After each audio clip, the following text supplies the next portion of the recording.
Hi, today I'm talking about negative integer exponents, and there's the title on the top.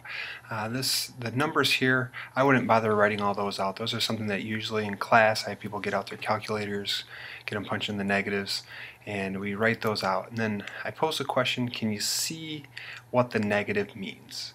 So here we have a 2 to the first power is 2, 2 to the negative 1 is 0.5. So can you try to figure out what's going on with the negative? So I'd kind of think about that.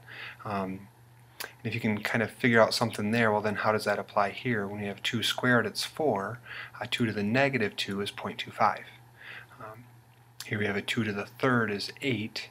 2 to the negative 3 is 0.125. So if you kind of try to find the pattern there, for me, it's this 0.125 that tips me off. And I took mechanical drawing back when CAD was just coming out, so we had some computers and anyways, the 0.125, I'm used to thinking of that as a fraction. It was kind of the hint. And the 0.125 is the same as 1 over 8. And if you look then, the negative seems to take that 8 and put it in the denominator of the fraction. Is that true for all of them? Yes. We have the 0.25 here. That's the same as 1 over 4. So the 2 squared, the 4, kind of becomes down below. Here we have 1/2, or 0.5, which is 1/2. So if you look then, when you have this 2 to the negative 2, what it's really doing is it's saying that that's the same as 1 over 2 squared, because 2 squared is 4. 2 to the negative 3 here, that's the same as 1 over 2 to the third, because 2 to the third is 8. And you can't, well, okay, I should just write out what it is. So if you have a negative in the exponent, so I'm going to say negative in the exponent. I'm writing it in red for dramatic emphasis. I'd either put some stars by it or something like that, but you want to draw attention to this in your notes. It's really the point of the notes. When you have a negative in the exponent, it means the reciprocal. And then here's the thing, it's the reciprocal of the base of the exponent. And I'm trying to draw attention to that.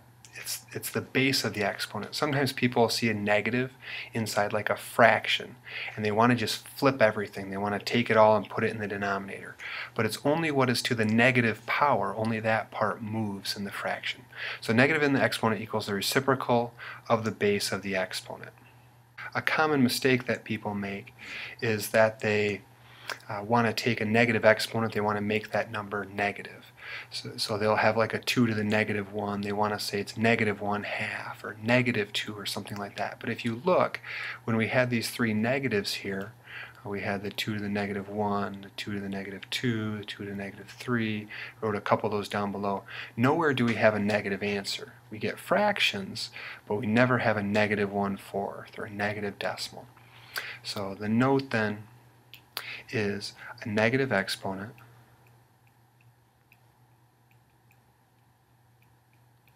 never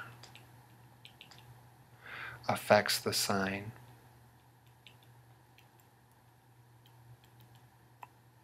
and by that I mean whether it's a positive or a negative of the base. And that's really the point of section 3. My next 2 slides I'm just going to have a bunch of examples. It's definitely worth looking at because I wrote them in to try to cover the main misconceptions that people have. My first example is 3 to the negative 2. So I'd write that down. And that's just real clear, kind of like the ones we had before. If you have a 3 to the negative 2, that means you take, and right now you could look at it as 3 to the negative 2 over 1.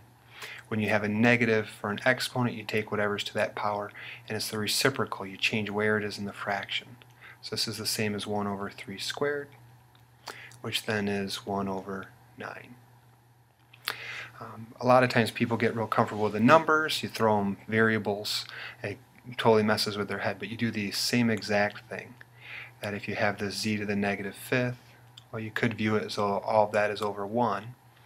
Well, because you have z to the negative, it's going to put it down below in the fraction. So that becomes 1 over z to the 5th down below. And changing that z from the numerator to the denominator changes the sign of the exponent. Alright then, if we have this here, a lot of times people, so x times y to the negative 2, a lot of times people get on a roll and they just kind of carry on blazing ahead, and they treat it as though it's x times y in parentheses to the negative 2. Well, that's not the case. That would be wrong. So if we have those disappear, x times y to the negative 2, it's only y to the negative 2 power. So you have to look at it as though it's the same as, I'll maybe separate it a little bit here, x times y to the negative 2. So when we do that now, only the y moves to the denominator. The x, you could look at it as though that's x to the first power. It stays in the numerator.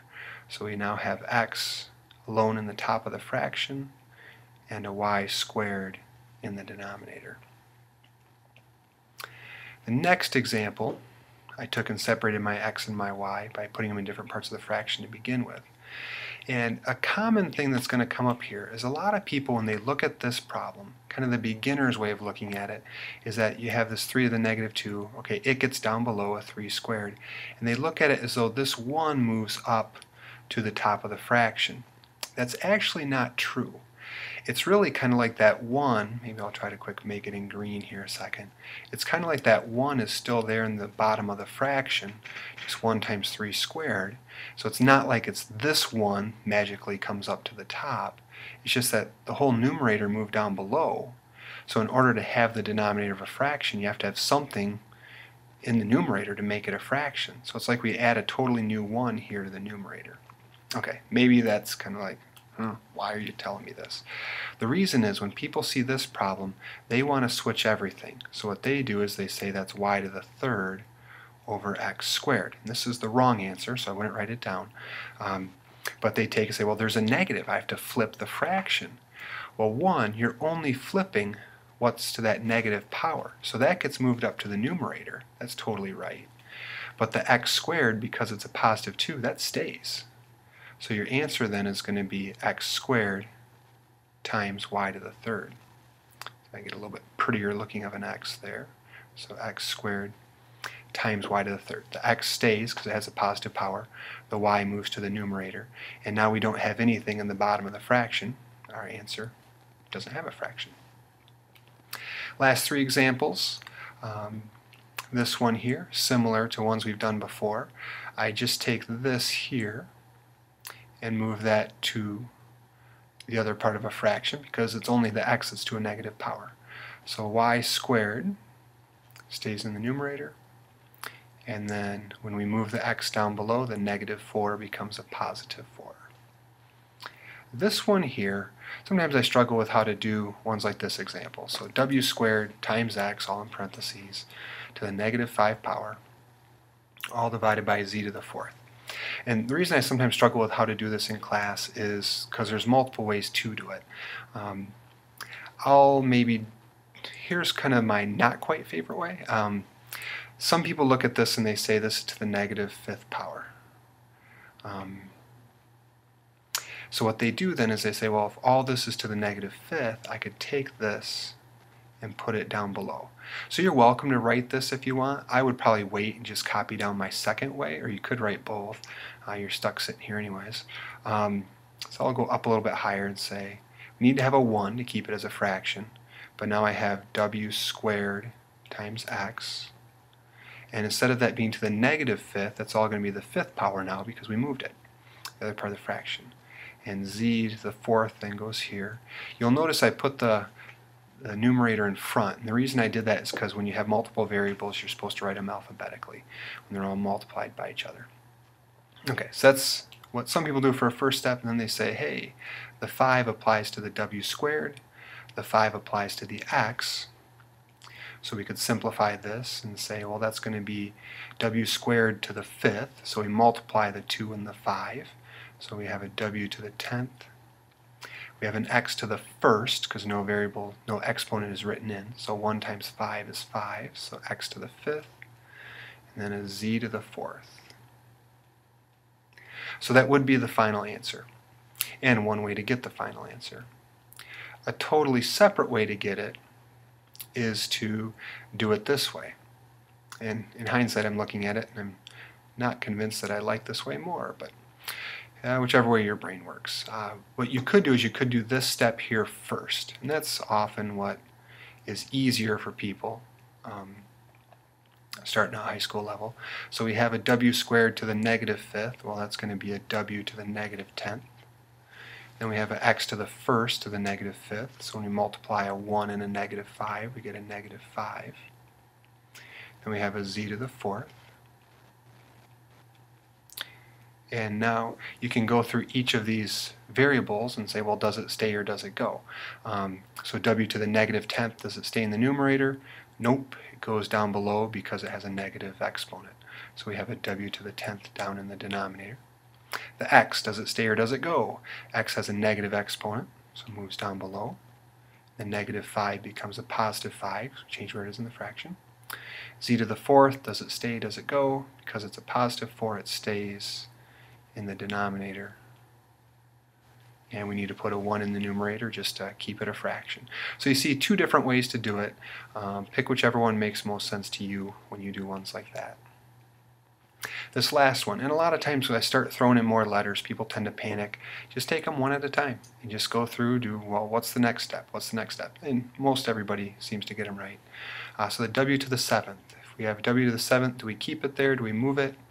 It's to a positive power, so it stays. So I'm going to write a w to the 7th in the numerator.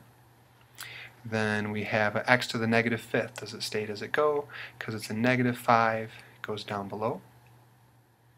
So, oops. So we have an x to the 5th in the denominator. Need to lose the negative. The y to the negative 6, does it stay? Does it go? Negative power, we put it up on top. So y to the 6th in the numerator. And z, if nothing's written in, that's the same as a z to the first, so it's positive.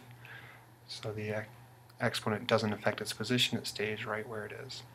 All the variables are written alphabetically, so alphabetically in the numerator, alphabetically in the denominator. And that's it with a whole bunch of examples.